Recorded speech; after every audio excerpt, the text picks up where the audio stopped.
అయ్యప్ప గారు నమస్కారం అండి. మీ తమ్ముడు గారు గ్రూప్ 1 లో సెలెక్ట్ అయ్యారు కదా, ఏంటి మీ స్పందన ఏంటి? మీరు ఎక్కడ ఏ ఊరు, మీ స్వగ్రామం ఏ ఊరు చెప్పండి ఒకసారి. మాది తణుకు పక్కన రేడింగ్ గ్రామం అండి. మాది తణుకు పక్కన రేడింగ్ గ్రామం అండి. చెప్పండి, మీరు చెప్పండి. మాది తణుకు పక్కన రేడింగ్ గ్రామం అండి. మా నాన్నగారు చిన్నప్పటి నుంచి చాలా కష్టపడి చదివించారండి. నన్ను మా తమ్ముడిని కష్టపడి చదివించారండి. ఇటీవల జరిగిన గ్రూప్ 1 పరీక్షల్లో మా తమ్ముడు assistant commissioner of state tax లో ఉద్యోగం సంపాదించారండి.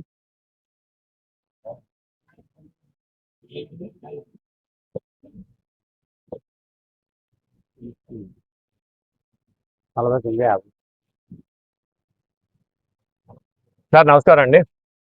ఈయన మణికంఠ గారనండి, ఆంధ్రప్రదేశ్ గ్రూప్ 1 దాంట్లో మన ఆర్యవేశ్లో ప్రథమంలో వచ్చారు. ఈయన ఇప్పుడు స్టేట్ సిటిఓగా ఉన్నారండి. ఈయన middle class family, lower middle class family. తండ్రి గారికి అనారోగ్యం వస్తే అన్నగారు బీటెక్ చదువుకొని ఆయన ఎక్కడ ఎవరి దగ్గర కష్టపడద్దు, నా అంతా నేను చదివిస్తానని తమ్ముడిని సొంత ఖర్చులతో ఆ స్థాయికి తీసుకొచ్చారండి. వాళ్ళ అన్నగారి పేరు కూడా అయ్యప్ప గారు. అంటే అయ్యప్ప స్వామి భక్తులు వీళ్ళు ఎంత కష్టపడ్డారు అనేది ఒకసారి మణికంఠ గారు చెప్తారు. డాక్టర్ గారు మీరు ఒకసారి అడగండి. మాకు పేపర్లో వచ్చిన వెంటనే ఈయన గురించి మా డాక్టర్ గారు చక్కా మార్కండేయ గుప్తా గారు మన వైశ్యాసం తీసురండి, ఎక్కడున్నారు తీసురండి అని చెప్పేసి చెబుతాం. ర్యాలింగ్ అనేది తెలిస్తే నేను ర్యాలింగ్ వెంటనే ఫోన్ చేసి రమ్మంటే ఆయన వెంటనే వచ్చారు. ఎక్కడా కూడా ఇసుగుదల లేదు మనిషిలో, వాళ్ళ కుటుంబంలో కానీ. వాళ్ళు నీతి నిజాయితీగా మాకు ఇదే కావాలండి, మాకు ఇంకేం వద్దండి అని వాళ్ళ తండ్రి గారు, తల్లి గారు, అన్నగారు వాళ్ళు, వదిన గారు వాళ్ళు చెప్తాం. ఈయనకి ప్రతిదానికి కుటుంబం అంతా సపోర్ట్ చేస్తాం. చాలా ఆనందదాయకంగా ఉంది. ఈయన గురించి మన డాక్టర్ గారు ఒకసారి మాట్లాడాలని కోరి ప్రార్థిస్తున్నాను. నమస్కారం అండి. ఇటీవల ఆంధ్రప్రదేశ్ గవర్నమెంట్ గ్రూప్ 1 రిజల్ట్స్ ప్రకటించగానే రండి మన మణికంఠ, నాగసాయి మణికంఠ విషయం ముందుగా తెలుసుకొని తెలియపరచడం జరిగిందండి. వివరాల్లోకి వెళ్తే నాగసాయి మణికంఠ వాళ్ళ కుటుంబం నేపథ్యం చెప్పాలంటే ఆశ్చర్యపరిచింది. చిన్న నేపథ్యం నుంచి వచ్చి కూడా అన్నగారు, తల్లి, తండ్రి, అక్క, బావ సపోర్ట్తో ఈ స్థాయికి వచ్చారు. ఇప్పుడు మణికంఠ గారే చెప్తారు ఎన్ని అటెంప్ట్స్ అయినాయి, ఆయన చదువు వివరాలు, ఈ ఫైట్ ఎన్ని కాలం చేశారు, ఎన్ని అటెంప్ట్స్ చేశారు, మీరే చెప్పాలండి. మీరు నేపథ్యం డిగ్రీనా, బీటెక్ చేశారా? నేను బీటెక్ చేశాను. బీటెక్ సివిలా, కంప్యూటర్సా? ECE sir, electronics communication. ఏ ఇయర్ లో pass out? 2019 pass out sir, from NIT Surat sir. NIT Surat. Okay. తర్వాత 2019 నుంచి గ్రూప్స్, సివిల్స్ అటెంప్ట్ చేస్తున్నారు సార్. ఢిల్లీ వెళ్ళి కోచింగ్ తీసుకున్నారు. కోచింగ్ తీసుకొని ముందు సివిల్స్ ఏమైనా ప్రిలిమ్స్ క్లియర్ అయిందా? ప్రిలిమ్స్ కూడా ఎప్పుడు క్లియర్ అవ్వలేదు సార్. 3 times రాశాను, 3 times విఫలం చూశాను సార్. దాని తర్వాత 2022లో వచ్చిన జూనియర్ అసిస్టెంట్ హైకోర్టు నోటిఫికేషన్ లో అప్లై చేశాను సార్. దానికి సెలెక్ట్ అయ్యాను.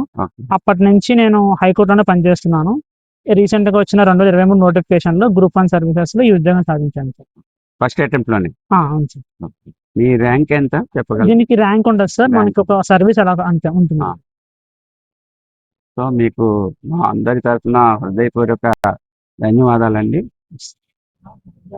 తర్వాత మీ కుటుంబ నేపథ్యం గురించి కూడా 2 ముక్కలు చెప్పండి. సార్ మా నాన్నగారి పేరు గాది పల్లయ్య గారు సార్. మా అమ్మగారి పేరు శ్రీమతి గంగాభవాని. మాకు మా అమ్మ నాన్నలకి మొత్తం మేము 4 సంతానం సార్. 2 అక్కలు, నాకు ఒక అన్నయ్య. నేను చివరి సంతానాన్ని. మా కుటుంబం ఎలాంటిదంటే ఒకళ్ళనే చదివించే స్తోమత ఉండేది. సో నన్ను ఒక్కళ్ళని ఇంగ్లీష్ మీడియం చదివించారు. 6 నుంచి 10 వరకు ప్లస్ ఇంటర్మీడియట్ వరకు నన్ను ఒక్కనే చదివించే స్తోమత ఉండేది. నేను ఒక్కనే, నాకు మొత్తం కుటుంబం చాలా హెల్ప్ చేసింది సార్. అంటే ఇప్పుడు మామూలుగా కాఫీ హోటల్లో ఉంటే 2 కొడుకులు ఉన్నారు. మా నాన్నగారు మా ఇద్దరిని చదువు మానిపించేసి కొట్లో పెట్టేసే అవకాశం ఉండేది. కానీ అలా కొట్టులో పెట్టకుండా మాకు ఆ కొట్టు చూపించలేదు సార్ మాకు. మమ్మల్ని ఎప్పుడు చదువుకోమని చెప్పారు. సో, మా నాన్నగారు పడిన కష్టం మేము పడకుండా ఉండాలని మమ్మల్ని ఎప్పుడూ చదువు దారిలోనే మమ్మల్ని తీసుకెళ్లారు. నేను కూడా మా నాన్నగారు పడే శ్రమను చూసే నేను చాలా కష్టపడి చదివాను. 6-10 వరకు Sasi English medium high school Sasi తణుకులో చదివాను. నా అప్పర్ ప్రైమరీ ఎల్‌కేజీ నుంచి 5థ్ క్లాస్ మొత్తం గణపతి రేలంగిలోనే జరిగింది. ఇంటర్మీడియేట్ వచ్చేసరికి శశి వేలంలో జరిగింది. ఆ తర్వాత నేను డిగ్రీ రీత్యా ఎన్ఐటీ సూరత్‌లో నాకు సీట్ వచ్చింది. దాని తర్వాత నుంచి మా నాన్నగారు ఇంట్లో బంగారం అన్నీ అమ్మేసినా నాకు సివిల్స్ కోచింగ్ పంపించారు. ఈ 5 ఏళ్ల సంవత్సర కాలంలో చాలా యుద్ధాలే చేశాను సార్ నేను. ఎన్ని ఒడిదుడుకులొచ్చినా సరే నా కుటుంబం నాకు చాలా సహాయంగా అనిపించింది. మా అన్నయ్య కూడా ఇందుట్లో చాలా హెల్ప్ చేశాడు సార్. నన్ను ముందుకు పంపించి తను బీటెక్ చదివిన హోటల్‌లోనే పని చేసుకుంటూ నన్ను చదివించాడు. కుటుంబం సపోర్ట్ చాలా ఉండేది. ప్రస్తుతానికి ఈ సివిల్ సర్వీసెస్‌లో విజయం సాధించాలంటే సమాజం నుంచి, కుటుంబం నుంచి ఎన్నో కష్టాలొస్తాయి.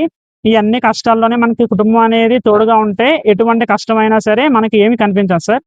ఇలాంటి సందర్భంలో నేను చాలా అదృష్టవంతునిగా భావిస్తున్నాను. ఇలా ఈ కష్టానికి ఫలితం ఇచ్చిన దేవుడికి, నా తల్లిదండ్రులకి, నా గ్రామ ప్రజలు, రేలంగి గ్రామ ప్రజలందరికీ అండ్ నాకు ఈ కష్టంలో సహకరించిన గురువులకు, మా ఫ్రెండ్స్ అందరికీ హృదయపూర్వక నమస్కార సుమాంజలి తెలుపుకుంటున్నాను. మీ అమ్మా నాన్నగారు, అన్నయ్య, వదిన, అక్క బావలకి నువ్వేం చేయదలుచుకున్నావు? నీ ఉద్యోగం సాధించి పెద్ద పొజిషన్‌లోకి వెళ్ళిన తర్వాత తప్పకుండా వీళ్ళందరికీ నువ్వు రిటర్న్‌కి ఏదోకటి ఇవ్వాలి. ఏం చేద్దాం అనుకుంటున్నావు అందరికి? సార్ మామూలుగా అయితే నలుగురిని చదివించలేక నన్నొక్కడినే చదివించారు సార్.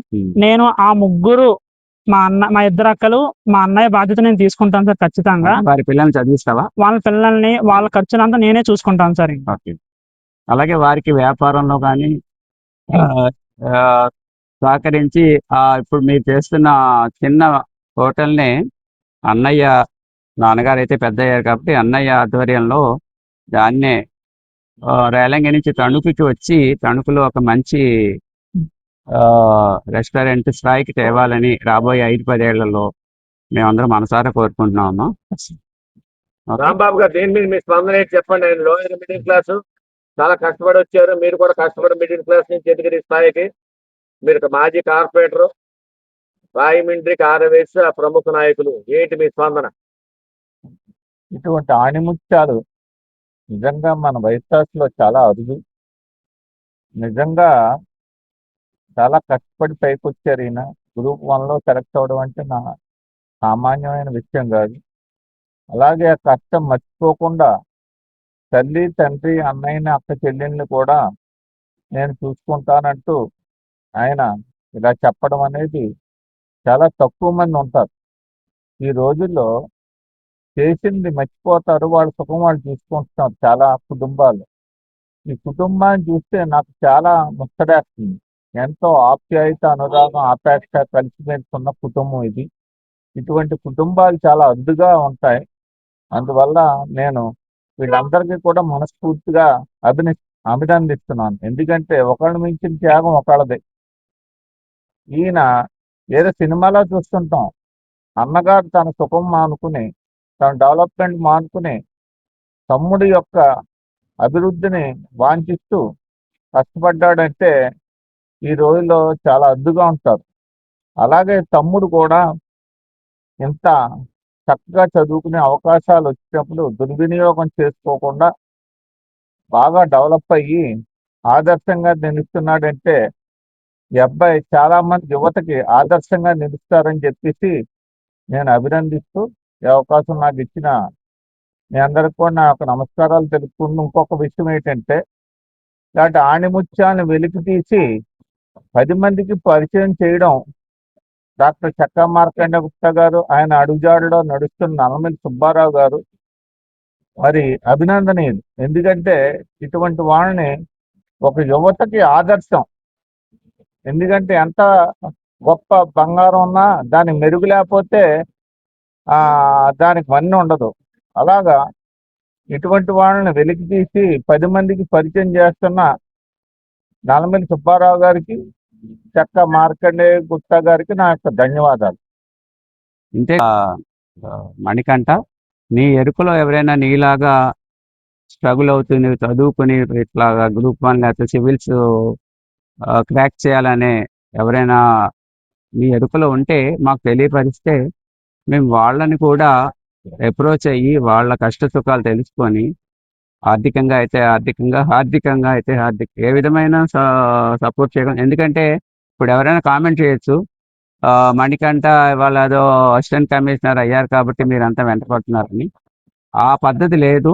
ఎవరైనా పైకి వచ్చే వాళ్ళని కూడా మేము గుర్తించి ఆదరిస్తామని ఈ సభాముఖంగా చెప్తూ ధన్యవాదాలు తెలియదు. ఎవరైనా ఉన్నారు? సార్ నమస్తే అండి. నా పేరు కారుమూరి మల్లిబాబు. నేను రేలంగి గ్రామ కాపరత్వం, ఇరగవరం మండలం ఆర్యవైశ్య సంఘ పేషెంట్ని. రేలంగి గ్రామంలో సివిల్స్లో టాపర్ అయినటువంటి మణికంఠ ఇంటి పక్క ఇల్లు మాది. మణికంఠ చిన్నప్పటి నుంచి కూడా చాలా కష్టపడి పైకి వచ్చిన వ్యక్తి. అటువంటి వ్యక్తిని ఇవాళ రాష్ట్ర మహాసభ వాళ్ళు కాకేసి సన్మానం చేసి స్థాయికి రేలంగి గ్రామం నుంచి వెళుతున్నాడనే సంతోషంలో మీకు నేను మాట్లాడుతున్నాను. ఏంటంటే ముఖ్యంగా రేలంగి అనేటువంటి చిన్న గ్రామం. ఆ గ్రామంలో పెద్ద పెద్ద వాళ్ళందరూ కూడా ఉన్నారండి. సిద్ధాంతి గారి కానించి రేలంగి పేరు చెప్తే టీటీడీ దాకా వెళ్ళారు. అదేవిధంగా అటువంటి మణికంఠ రేలంగి గ్రామాన్ని ఇంకా అభివృద్ధి చేస్తాడని తన వ్యయ ప్రయాసాలు నాకు తెలుసు కాబట్టి నేను నేను మీకు అందరికీ కూడా ఈ విధంగా ధన్యవాదాలు తెలుపుకుంటున్నాను. నమస్తే అండి. ఇక్కడ రమ్మని ఎవరు చెప్పారు, ఏంటి చెప్పండి ఒకసారి. మీటింగ్ రమ్మని మీరు చెప్పారు సార్, అండ్ ఇన్విటేషన్ కూడా మార్కనల్ గుప్తా గారు చెప్పారు సార్. వీళ్ళిద్దరూ చాలా నన్ను అంటే పేపర్లో పడగానే నన్ను రికగ్నైజ్ చేసి రమ్మని చెప్పారు సార్. వెంటనే వాళ్ళ ఆహ్వానాన్ని మన్నించి నేను తప్పకుండా వస్తాను సార్. నా నుంచి ఇంకొకరు ఇన్స్పైర్ అవుతారని చెప్పేసి నేను ముందుకు పోవడం జరిగింది. ఇక్కడ ఆర్యవైశ్య మహాసభ జరిగింది, మీకు సన్మానం ఎలా జరిగింది, మీ ఫీలింగ్ ఏంటి? చాలా బాగా జరిగింది సార్. ఇంతమంది ప్రముఖుల మధ్య ఫస్ట్ టైం చూడ్డాను సార్. ఎప్పుడు అమ్మవారిని దర్శించుకుని వెళ్ళిపోతాను. ఇంత పెద్ద సంఘంలో ఇంత పెద్ద మహా మేధావులను చూసినందుకు చాలా సంతోషంగా ఉంది సార్ నాకు. ఫైనల్గా ఒకటండి, మా చక్క మార్కండేయ గుప్తా గారు చాలా మందిని వ్యక్తిగతంగా వైస్ హాస్టల్లో ఉండి చదివిస్తూ నాకు తెలుస్తూ ఆయన పర్సనల్గా సొంత బిడ్డను ఎలా చదివిస్తారో చాలా మందిని చదివించి వివిధ రంగాల్లో చాలా మందిని పైకి తీసుకొచ్చారు.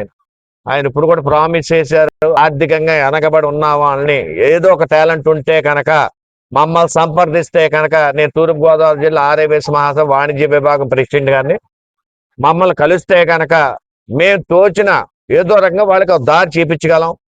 మా ముందు నడిపించేది ఇనమూరు రాంబాబు గారు కానివ్వండి, చక్క మార్కండేయ గుప్తా గారు కానివ్వండి, మా జిల్లా ప్రెసిడెంట్ బత్తుల సత్యబాబు గారు కానివ్వండి, ఎవరైనా మాకందరికీ స్ఫూర్తిదాయకం. ఈయన కుటుంబాన్ని చూస్తే ఈయన ఒక నిజాయితీగా నేను చేస్తానండి, నేను ముందు మా కుటుంబాన్ని దారి చూపిస్తానండి కుటుంబానికి, తర్వాత గ్రామానికి ఏం చేయాలో తెలుస్తుందండి అని చెప్పేసి కూడా క్లియర్గా చెప్పారు. ఇంచేతంటే వీళ్ళు ఆర్థికంగా ఉన్నవాళ్ళు కాదు, ఆయన అంత సాఫ్ట్గా ఉండి మన ఆర్యవైశ్యుల్లో ఇలాంటి ఆణిముత్యాలు ఇంకా బయటకు రావాలని కోరుకుంటూ మీ సుబ్బారావు. చిన్న ముక్తాయింపు అండి. ఆర్యవైశ్య సంఘాలు కానీ ఆర్యవైశ్య ప్రముఖులు కానీ సహాయం చేయటం అంటే ఆర్థిక సహాయం అనే అనుకుంటున్నారండి. ఆర్థిక సహాయం కాదు, వెన్నంటి ఉండటం, వారికి ఆర్థికంగా మేమున్నాం నువ్వు ముందుకు వెళ్ళు అని చెప్పటం, వారిని మనతో పాటు అన్ని చోట్లకి తీసుకువెళ్ళటం, అంత కలుపుకోవటం, అది ఇంపార్టెంట్ అండి. ఆయన ఎప్పుడో చదువుకున్నాక లేనివాడైతే ఆర్థిక సాయం చేసి మర్చిపోవటం, ఒకవేళ లేకపోతే ఒక పొజిషన్లోకి వచ్చాక సన్మానాలు చేయటం కాదండి. అది ఉన్నవారైనా లేనివారైనా కష్టపడుతున్న వారిని మనం హృదయపూర్వకంగా కంగ్రాచులేట్ చేయాలి, వారిని ముందుకు నడిపించాలండి. అది మా దృక్పథం.